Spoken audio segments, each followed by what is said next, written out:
आता एक महत्त्वाची बातमी आहे। कल्याणप्रमाणे मुंबईतही मनसेची सोबत चालू शकते असं वक्तव्य शिवसेनेच्या नरेश म्हस्केंनी केल्यानं एकच खळबळ निर्माण झाली आहे। कल्याण डोंबिवलीमध्ये उद्धव ठाकरेंच्या शिवसेनेचा हात सोडत मनसे नगरसेवक शिंदेंच्या मांडीला मांडी लावून बसलेत आणि त्यामुळे आता मुंबईतही मनसे तोच कित्ता गिरवणार का याची उलटसुलट चर्चा सुरू झाली आहे। त्यातच आता राजकारणामध्ये काहीही होऊ शकतं असं सावध विधान करत मनसेच्या बाळा नांदगावकरांनी चर्चेला एक प्रकारे हवा दिली आहे। मुंबईत बहुमताचा 114 आकडा एकाही पक्षाला ओलांडता आलेला नाहीये।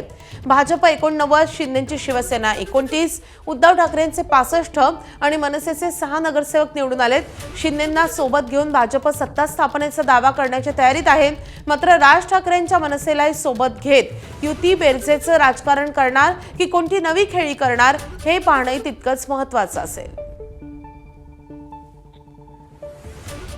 डोंबिवली महानगरपालिकेमध्ये जर मनसे आमचा मित्र म्हणून आम्हाला चालणार असेल तर मुंबई महानगरपालिकेत सुद्धा चालेल।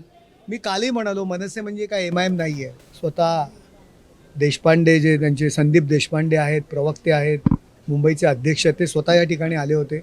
राजू पाटील जे कल्याण डोंबिवली महानगरपालिका त्या भागाचं कामकाज पाहतात त्यांनी जाहीरपणे आम्हाला मित्र म्हणून युतीमध्ये आमच्या सहभागी झालेले आहेत। नाही त्याच्यावरती आता भाष्य करणं उचित नाही, कारण राजकारणामध्ये काही घटना घडत असतात। ज्याप्रमाणे चंद्रपूरला भारतीय जनता पक्ष आणि काँग्रेस एकत्र आहे, तुम्ही कोकणात गेले तर त्या ठिकाणी सुद्धा एकनाथ शिंदेचा आणि उद्धव साहेबांचा पक्ष ते दोघे एकत्र ज्यांच्या विरोधात तुम्ही लढलात त्यांच्यासोबत तुम्ही जात आहात, त्यांना पाठिंबा देत आहात। नाही पण आम्ही कुठे गेलेलो आहोत पाठिंबा? तिथे लोकल लेवलवरती जर इतर ठिकाणी तसा निर्णय होत असेल तर लोकल लेवलवरती तिकडच्या नेत्याला आम्ही अधिकार दिले होते, त्याप्रमाणे त्यांनी तो निर्णय केलेला आहे।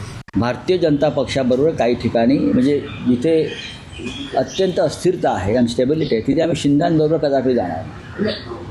इतर जर काही पर्याय उपलब्ध असतील तर त्या संदर्भात पक्षप्रमुख निर्णय घेतील, पण परस्पर कोणी निर्णय घेणार नाही। ABP माझा, उघडा डोळे बघा नीट।